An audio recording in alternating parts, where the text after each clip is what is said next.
आज हामी एकदमै चाखलाग्दो र महत्त्वपूर्ण विषयमा कुरा गर्दैछौँ। नेपालमा सरकारी निर्माणका कामहरू आखिर कसरी खरिद गरिन्छ त? ल आउनुस् यसको पछाडिको प्रक्रियाहरूलाई सरल तरिकाले मिलेर बुझौँ न त। हामीले हरेक दिन देख्ने सडक, पुल वा सरकारी बिल्डिङहरू आखिर कसरी बन्छन् होला है? यो प्रश्न हाम्रो मनमा कहिलेकाहीँ त पक्कै आउँछ। आज हामी यही जिज्ञासालाई मेटाउने कोसिस गर्नेछौँ र सार्वजनिक निर्माणको पर्दा पछाडि के हुन्छ भनेर नजिकबाट हेर्नेछौँ। ल आज हामी के कुरा गर्छौँ त भन्दा पहिले खरिद प्रक्रियाबारे एउटा सानो परिचयबाट सुरु गरौँला। त्यसपछि खुला प्रतिस्पर्धामा आधारित विधिहरू हेर्छौँ अनि साना साना कामहरूको खरिद कसरी हुन्छ त्यो पनि बुझ्छौँ। केही विशेष विधिहरूबारे पनि कुरा गर्नेछौँ र लास्टमा सबैलाई एकै ठाउँमा राखेर तुलना पनि गरौँला। ल अब सुरु गरौँ हाम्रो पहिलो खण्डबाट। एउटा प्रश्न उठ्छ, सार्वजनिक काम गराउन यस्तो झन्झटिलो नियम, यति धेरै विधिहरू किन चाहियो होला? सिधै काम गराए भइहाल्थ्यो नि। तर कुरा त्यति सरल छैन। कारण सिधा छ, ताकि सरकारी पैसाको सही प्रयोग होस्, काम गुणस्तरीय होस् र सबैले बराबर मौका पाउन्। त्यसो भए खरिद विधि भनेको के हो त? सिधा भाषामा भन्दा यो भनेको सरकारले कुनै निर्माणको काम गराउन ठेकेदार छान्दा अपनाउने गेमको रुल जस्तै हो। यसको मुख्य लक्ष्य भनेकै तपाईँ हाम्रो करको पैसा सही ठाउँमा पारदर्शी तरिकाले खर्च होस्, ताकि सबैभन्दा राम्रो काम सबैभन्दा उचित मूल्यमा हुन सकोस्। अब कुरा गरौँ सबैभन्दा बढी प्रयोग हुने र सबैभन्दा महत्त्वपूर्ण खरिद विधिको, जुन खास गरी ठूला प्रोजेक्टहरूका लागि हो, जहाँ धेरै प्रतिस्पर्धा आवश्यक हुन्छ। यो प्रतिस्पर्धात्मक विधिहरूमध्ये सबैभन्दा बेसिक र सबैभन्दा चल्तीको विधि हो खुला बोलपत्र, जसलाई हामी ओपन बिडिङ पनि भन्छौँ। सार्वजनिक खरिदको मेरुदण्ड नै यही हो भन्दा पनि हुन्छ। अब यो कहिले प्रयोग हुन्छ त? नियम अनुसार यदि कुनै निर्माण कामको लागत अनुमान 20 लाख रुपियाँभन्दा बढी छ भने हो, त्यहाँ खुला बोलपत्र नै गर्नुपर्छ। यो अनिवार्य छ। रमाइलो कुरा के छ भने यो खुला बोलपत्र पनि लागतको आधारमा दुई किसिमको हुन्छ। पहिलो हो राष्ट्रिय स्तरको प्रतिस्पर्धात्मक बोलपत्र अर्थात् NCB। यो 2 करोडदेखि 1 अरबसम्मका प्रोजेक्टका लागि हो। यसमा बोलपत्र भर्न 30 दिनको सूचना अवधि दिनुपर्छ। तर जब प्रोजेक्ट 1 अरब भन्दा पनि ठूलो हुन्छ तब त्यो अन्तर्राष्ट्रिय स्तरमा जान्छ अर्थात् ICB। यसको सूचना अवधि अलि लामो 45 दिनको हुन्छ। अनि एउटा महत्त्वपूर्ण कुरा, ICBमा नेपाली कम्पनीहरूलाई प्रोत्साहन दिन 5% सम्मको मूल्य प्राथमिकता दिइन्छ। तर सबै प्रोजेक्टहरू सधैँ सिधा र सरल हुँदैनन् नि, हैन? केही कामहरू एकदमै जटिल, एकदमै टेक्निकल हुन्छन्। त्यस्तो बेलामा के गर्ने त?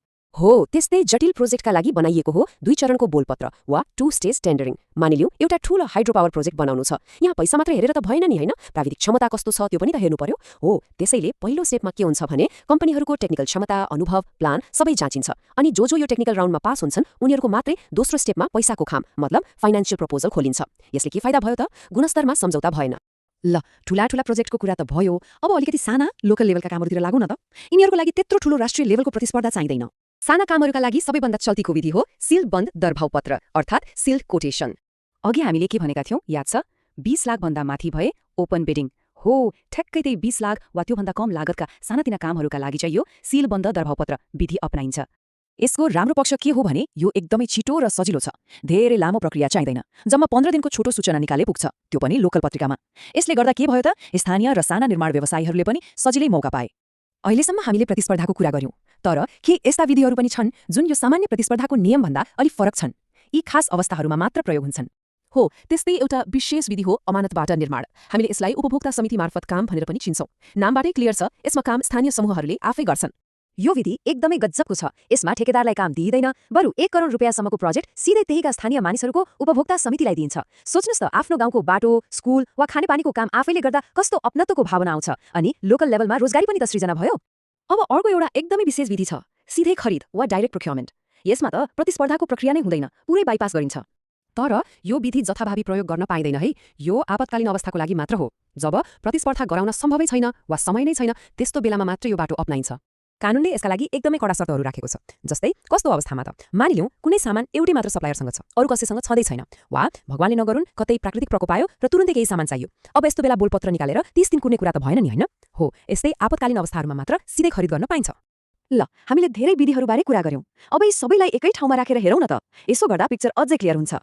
ल हेर्नुस् त, यो टेबलमा सबै कुरा एकै ठाउँमा छ। सबैभन्दा माथि ICB जुन 1 अर्ब भन्दा ठूला प्रोजेक्टका लागि भयो। त्यसपछि NCB 20 लाखदेखि 1 अर्बसम्मका लागि, त्योभन्दा साना 20 लाखसम्मका लागि सिल बन्द दरभावपत्र अनि समुदायले गर्ने काम अमानतबाट 1 करोडसम्म र लास्टमा आपतकालीन अवस्थाका लागि सिधै खरिद, जसको कुनै लागत सीमा नै छैन। कुन विधिको लागि कति लागत, कति समय र कस्तो कामको लागि बेस्ट हो, सबै यहाँ छर्लङ्ग छ। भनेपछि आजको सबभन्दा महत्त्वपूर्ण कुरा के हो त? त्यो हो कुन विधि अपनाउने भन्ने कुरा प्रोजेक्टको लागत, त्यो कति जटिल छ र कति जरुरी छ भन्ने कुरामा भर पर्छ। one size fits all भन्ने हुँदैन। जाँदा जाँदै एउटा प्रश्न छोडेर जान्छु, हाम्रो देशको विकासको लागि यी मध्ये कुन विधि सबैभन्दा प्रभावकारी होला जस्तो लाग्छ? ठूला प्रतिस्पर्धात्मक बिडिङ कि समुदायले नै गर्ने अमानत जस्ता विधि? अनि यो पुरै प्रक्रियालाई अझै कसरी पारदर्शी र भ्रष्टाचार मुक्त बनाउन सकिएला? यसबारे सोच्दै गर्नुहोला। आजको लागि यति नै, धन्यवाद।